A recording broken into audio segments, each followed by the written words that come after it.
આજે ભજન છે ને ભાઈ, અહીંયા વાતો પડી છે, એમ નામ ભજન બને નહીં. સંતોએ પોતાના જીવનમાં હોમીને તમને મને આપ્યું છે પરફેક્ટ કરીને, ક્યાં શું પડ્યું છે. આ વાણી છે ને વેલનાથ બાપુની છે.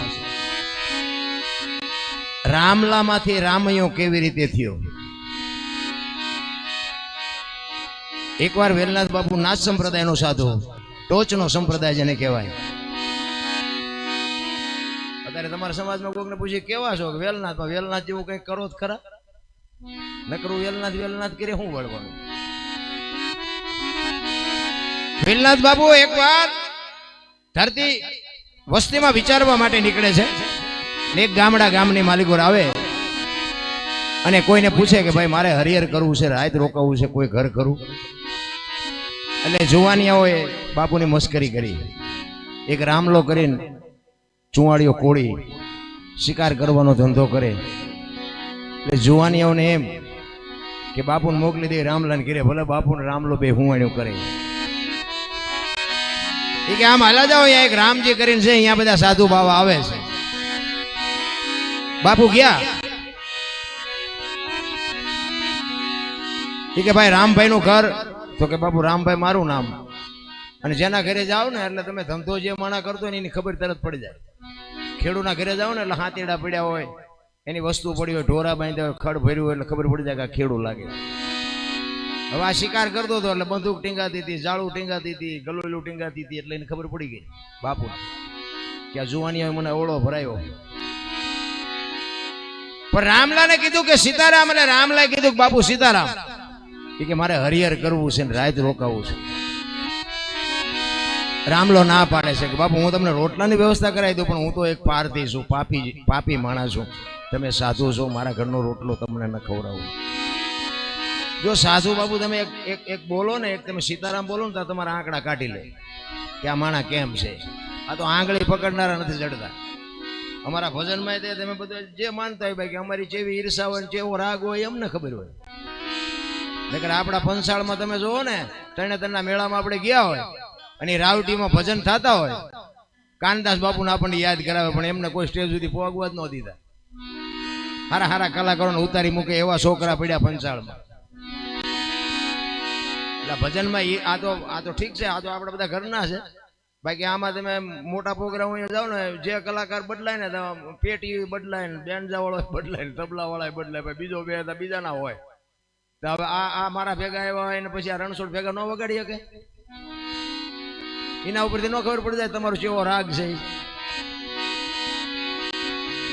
બાપુ એના આંકડા કાઢ્યા, કારણે આંગળી પકડનાર નથી, પણ આને નકર સાધુની ખબર તો પડે જ છે. એ કે બીજાને ઘરે ક્યાંય નથી જવું, તારા જ ઘરે રોટલા ખાવા છે. એના ઘરનાને કીધું કે ભાઈ રોટલા બનાવ્યા, બાપુ હઠ પકડી છે, એમને જમાડવા પડશે. જમાડી અને હાંજ પડી વાળું પાણી કરી અને ફળિયામાં ખાટલા નાખીને બેઠા છે. અને રામલો કહે છે કે બાપુ અમે તો પાપી છે, પારધી જેવા. તમે એક સંત છો, કંઈક હારી બે વાતો કરો તો અમે અમારો કંઈક જીવન ઉદ્ધાર થાય. આજુબાજુમાંથી ભાભલા થોડાક આવીને બેઠા, 15-20 માણસો આવીને બેઠા છે. બાપુ સત્સંગ કરે છે. રાત્રિના 12 વાગ્યાનો સમય થયો. રામલાનો દીકરો બહાર વાડામાં જાય અને અહીંયા એરો આપડી ગયો. ભાઈ દીકરો લથડિયા મારતો ઘરમાં આવ્યો. રૂમની માલિકો ગયો, ચકરી ખાઈને દીકરો પડી ગયો, ખોળિયામાંથી જીવ નીકળી ગયો. રામલાના પત્ની અંદર છે. એ બહાર આવી અને રામલાને ઈશારો કર્યો, એ કે અહીં આવો. તો રામલો અંદર ગયો. એ કે આપણા દીકરાને એરો આપડી ગયો, દીકરો ગુજરી ગયો. રામલો કે છે એ હવે જે થયું, જે બનવાનું હતું એ બની ગયું, એને ઢાંકીને મૂકી દે. રોતી નહીં, નકર તને મારી નાખીશ. આપણા ઘરે એક સાધુ આવ્યો છે, એ હવારે જે થાય વિધિ કરી નાખશું. જો આ તો બાપુ લોટાના શેણા સાવવા જેવી વાતું છે. આ એમ હાવ ડીંગો ડીંગ નથી. આની માટે તો સમર્પણ ને ત્યાગ હોવો જોઈએ. બાકી ગઈ હકે બધા, સમજી કોઈ નથી હકતું. અને સમજાઈ ગયું ને એનું બાપુ કામે થઈ ગયું. રામલો આવીને પાછો બેહી ગયો. સવારના 4-5 વાગ્યાનો સમય થયો.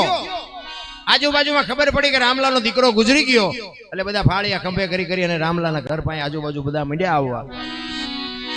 બાપુ પૂછે છે રામલાને કે આ બધા શું આટા મારે છે? રામલો કે બાપુ હવે હવાર પડવા આવ્યું, તમારે નીકળવું હોય નીકળો. એ કે પણ તું કહેતો ખરો આ બધા શું આટા શું મારે શું છે આપણે? આખી રાતના બાપુ આહુડા રોકી રાખેલા, આખું તળાવ ભર્યું હોય ને પછી તળાવ તૂટે ને જે પાણી જાય ને ભાઈ એમ આંખમાંથી હડડાટી બોલાવે એમ પાણી મીઠું પડવા. બાપુ બાપુ મારો એકનો એક દીકરો રાતે એરો આભડી ગયો ને ગુજરી ગયો, એટલા માટે બધા આવ્યા છે.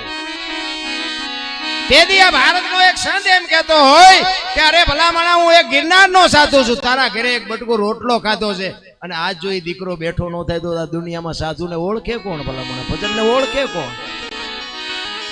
આ પ્રમાણ આપ્યા છે ને, આ દુનિયા તમે એવું ન માનતા. રામચંદ્ર પરમાત્માને વનવાસ અપાવનારા આપણે જ તે, બીજું કોઈ નહોતું. કૃષ્ણ પરમાત્માને ભીલથી બાણ ને જે માર્યું ને એ આપણે જ માર્યા છે, પાછા ભક્તિ આપણે જ કરીએ. સાધુ કે છે કે ઈ બેઠો ન થાય તો ગિરનારના સાધુને કોણ ઓળખે? તારા ઘરનો રોટલો ખાધો છે ભલા. ઈ રૂમમાં જઈ અને પાણીની અંજળી સાંટીને એના દીકરાને કહે છે કે બેટા ઉભો થા, હું કામ ને તારા મા બાપને હેરાન કરે છે. ઈ દીકરો તો બેઠો થયો, પણ રામલાને બાપુ મગજમાં હબાકો આવ્યો હોય કે અરે તારી ભલી થાય, તારી આ બાવાને જવા ન દેવાય. જો આનું નામ વીજળીના ચમકારે મોતી પરોવી લ્યો તો પરોવી લ્યો, બસ પૂરું થઈ ગયું. બાપુના પગ ચાલીને કહે છે બાપુ તમે મારા ગુરુ બનો અને મને કંઠી બાંધીને ઉપદેશ આપો. વેલનાથ બાપુ કહે છે કે ભાઈ આ તો સમય સમયનું કામ કરે, તું તારા રસ્તે જા, મને મારા રસ્તે જવા દે. તો બધું સમય સમયનું કામ કરે કે ના બાપુ હું જવા નહીં દઉં. ઈ ગુરુ બનાવ્યા અને જે કઈ ઉપદેશ આપવાનો હતો એ બધું આપ્યો. એ કે જો હવે શિકાર બિકાર ન કરતો ને મહેનત કરીને ખાજે ને કોઈ જીવને હેરાન ન કરતો, બધી સલાહ જે કઈ દેવાની હતી આપી. રામલાએ શિકાર કરવાનું બંધ કરી દીધું. બાપુ નીકળી ગયા. 400 મહિનાનો સમય થયો એટલે બાપુને ઈચ્છા થઈ કે હારો આને કંઠી બાંધીને આવ્યો પણ કઈ સમાચારી નથી, કઈ પર કઈ આવ્યો હોય નહીં, હારો શું કરતો હોય છે? સુધર્યો હોય છે કે નહીં સુધર્યો હોય?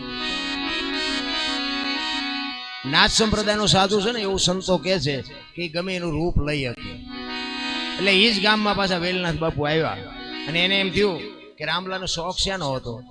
તો વિચાર કર્યો કે આને શિકાર કરવાનો શોખ હતો, એટલે એવું કંઈક જાનવર બનવું કે એનું મન પતળે છે કે નથી પતળતું. એટલે હરણ કે સસલું કે કોઈ પણ એવું કંઈક જાનવરનું એને રૂપ લઈ અને ગામના પાથરમાં આટા મારે છે અને ગામના જુવાનિયા જોઈ ગયા. એ કે રામલાએ બંદૂક મૂકી દીધી, નકર આ ગામના પાથરમાં આવો શિકાર થોડો હોય. ખોટું તમારે ન કરવું હોય, દુનિયા તમારી પાસે કરાવે. રામલા પાસે જઈને કીધું એ રામલા હાલ હાલ કે આમ પાથરમાં જોતો ખરો શિકાર આટા મારે. એ કે નહીં, મારા ગુરુનો આદેશ નથી, હવે હું શિકાર ન કરું.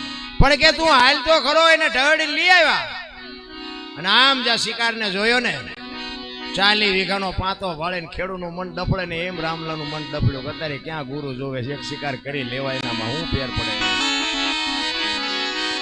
એ ઘરે આવીને બાપુ ખેતીએ ટીંગાતી હતી ને, એ ખંખેરીને બાપુ કરી હેમી 7 ગોળીઓ ભરી એમાં આવ્યો ઝાપે. એ મોર શિકાર ને વાંહે રામલો બાપુ 1 2 3 5 ને 7 ભડાકા કર્યા. શિકાર વીયો ગયો, ન મળ્યો. ઘરે આવ્યો, એક ભાઈ આવીને બેઠેલા. એ કે રામભાઈ તમારું નામ? તો કે હા. તો કે હું ગિરનાર માંથી આવ્યો છું. બાપુએ કીધું છે કે આશ્રમે એક આંટો મારી જાય. રામલો કે આજ જ બંદૂક ઉપાડીને આજ જ આવ્યા, એક દી વહેલા આવ્યા હોત. પાણી પીવા ન રહ્યો અને ઈ એમના બંદૂક લઈ અને ગિરનારમાં જાય. બાપુના આશ્રમે ગયો. આખા શરીરે બાપુએ પાટા બાંધ્યા છે. રામલો પૂછે છે કે બાપુ અમે તો પાપી છે, અમને તો બધું થાય ને અમને તો બધી પીડા આવે, પણ તમને શું આટલું બધું થયું, તમારે આ ભોગવવું પડે એટલા પાટા? એ પાટા ખોલીને આમ ચીપિયાની અણીએથી બાપુ ગોળીઓ કાઢી. 1 2 3 5 ને 7 ગોળીઓ કાઢીને કે રામલા તારી બંદૂક ની છે બીજાની? અને ભાઈ રામલાને વાઢ્યો હોય તો લોહી નો નીકળે હો ભાઈ. એ વખતે ના સંપ્રદાયનો સાધુ ભાઈ હોય કડક, ચીપીઓ લઈ અને એની માથે ચડી ગયા, ભાગી જા નકર હું તને ઠામ મારી નાખી. એ કે બાપુ હવે મારો તોય ભલે અને જીવાડો તોય ભલે, હવે મારું ઘરે આ છે ને મારું મહાણે આ છે, હવે મારે જવાનું થતું નથી. અને એ વખતે બાપુ રામલો આ વાણી કરે, ધન ગુરુ દેવા અને ધન ગુરુ મારા દાતા, મને હુતેલો જગાડ્યો. જો શબ્દ ઉપર ધ્યાન આપો ને તો જ તમને મજા આવે.